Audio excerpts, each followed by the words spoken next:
So, coming soon to a theater near you is an interview I did with Hemingway Jones. Hemingway Jones.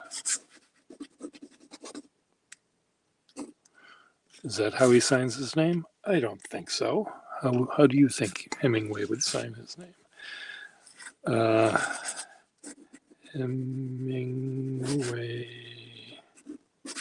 Jones. Or would he sign it differently? I do know what his handwriting is like. It's much more easy to read than mine. Anyway, Hemingway Jones is a guy that has a very popular channel, and many of his followers will be introduced to me through his channel, and he will be putting it on the air tomorrow. I haven't seen how he's edited it, so it'll be interesting to see it with you. I know that while I was being recorded talking with him live, I didn't make too many mistakes. I don't remember hesitating and using a lot of ums and ahs and things like that, unless they were intentionally put there for dramatic purposes. But we'll see. He also edits his productions, which is why they look as slick as they do, because he takes time to cut out the bits that don't work and add a few things. And as a matter of fact, he did mispronounce my last name, which is sometimes done by people that aren't from Minnesota. And then so we had to redo the intro, and then also he had to redo his standard ending where he talks about the channel and subscribing to it and stuff. But most of the stuff in between, when we're actually talking face to face, I think we didn't stumble around too much. I think what my plan is to do is to look at the video when he puts it up tomorrow, and wait until the next day to put up a response to it, because I suspect many of his followers will have questions about me or my collection or what I was doing for the movie or for the TV series that I'm doing some calligraphy for. So I'll try to answer most of the questions or the comments that his viewers may give him or post on his page, and I'll do the best I can to answer them one at a time in a follow-up video. And I'm hoping that I think he and I got along well enough that I can maybe invite him to be on my channel one day. The one thing that you'll notice on the thing that he did of me is you see his face here and you see my face here, and we're talking, our faces are talking the entire time. We don't ever look down at a desk. So I'm hoping that maybe if he comes on my program, my channel here, we can have the camera aiming down and we can chat about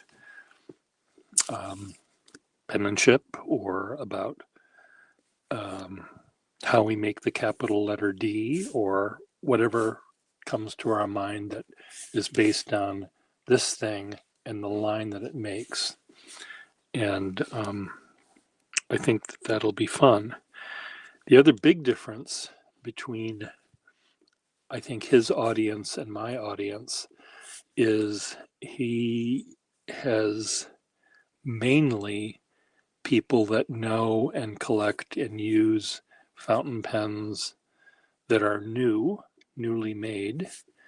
And I think that chances are 9 times out of 10, I would guess that his followers are people that are journal keepers as he is. That would be my guess. Sometimes I get the journal keepers here. Sometimes I get modern pen collectors here as well. So we do have our Venn diagrams will overlap.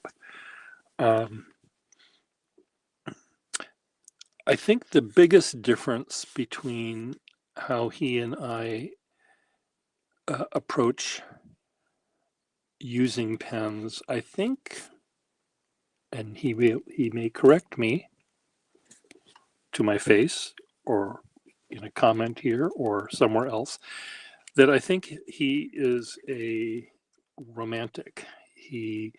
Part of using a pen is the ritual of filling it with ink and the ritual of having it in the perfect desk drawer and the ritual of selecting carefully the pens he's going to put in his pocket that day, where I'm very slapdash about all of this. He's very precise about what he reads, what books he reads, what pens he uses, what inks he uses, what clothes he wears. I'm not particular. I haven't even put pants on yet today. So, and I'm not going to show you a picture of my scrawny legs. But again, I don't have to comb my hair. I don't have to button my shirt because you don't see that. You just see the shirt I'm wearing. And I haven't buttoned it. If you look this way, you'd see my bare chest for all to see, but I'm not going to show you that. But anyway, I think it'll be fun to see what his followers that I think are equally romantic and are equally careful and are equally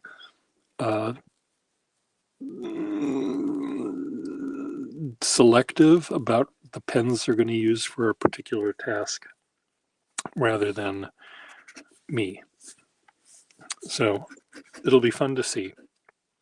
So enjoy watching his channel tomorrow when he posts it, and I will as well. And I'm very much looking forward to perhaps getting a bunch of new people on my channel. Whether they're going to stay and pay attention to me after watching me once or twice is another story. I think what I bring to the pen collecting universe is, again, Hemingway might bring A, B, C, and D to the pen collecting universe in terms of what he likes and how he describes what he likes. I might bring a B and maybe sometimes mention a D, but I also bring M, X, and Z to my channel. So there is a Venn diagram where we would talk about the same things, maybe in the same way, or maybe in a different way. I'm sure that our Venn diagram overlaps a lot more than this, but there are things that he's interested in over here, and there's things that I'm interested over here, And for example, I can't imagine my waxing poetic about teeth marks on the back of a pen. Would he find that at all worth waxing poetic about? He might. There might be some element of a well-used pen. I think he'd appreciate certain elements of it. When it gets to a point where the pen becomes ugly looking, I think that might be the cutoff for him. But I'm making this up. I don't know. I haven't talked to him about this. This is what I sort of want to do with him when we're side by side on my channel, and I can do it on his channel too, where we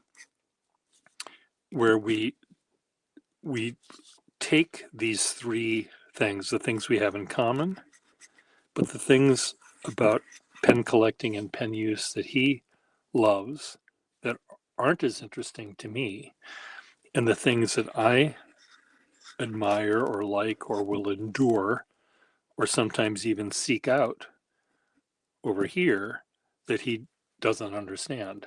Why would I want a pen that's broken in half? I do have a pen that's broken in half, and it's this Waterman Ripple pen, and it's, let me see if I can illustrate it with a picture. The barrel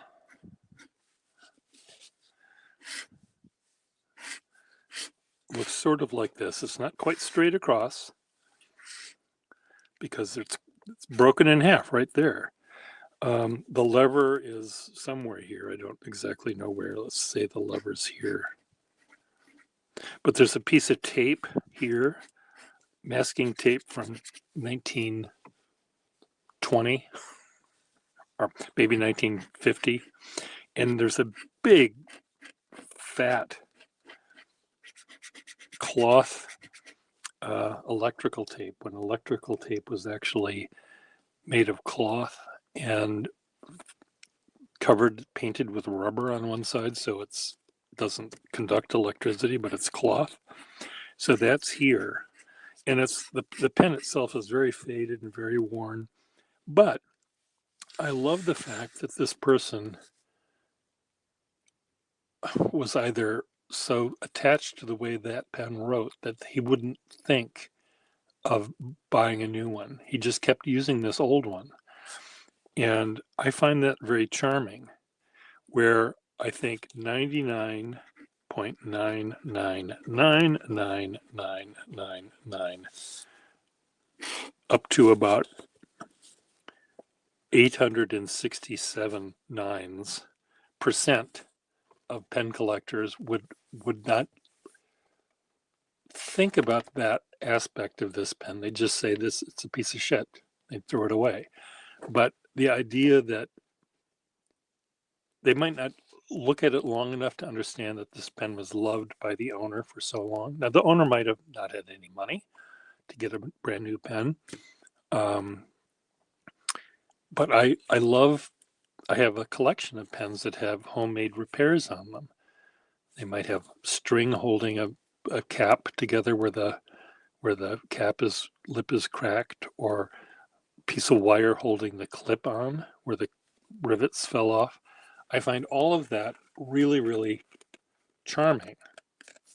And 99 point whatever of pen collectors and pen users would find that just disgusting.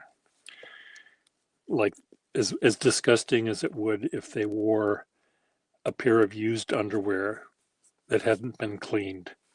That's what this pen, I think, would look like to most people. Yes, tacky.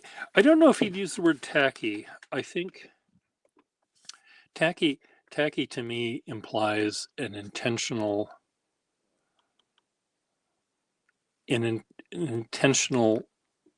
thing you do that's tasteless, that's in bad taste. Oh, that's so tacky that he. But oftentimes people that do things that are tacky don't know that they're in bad taste.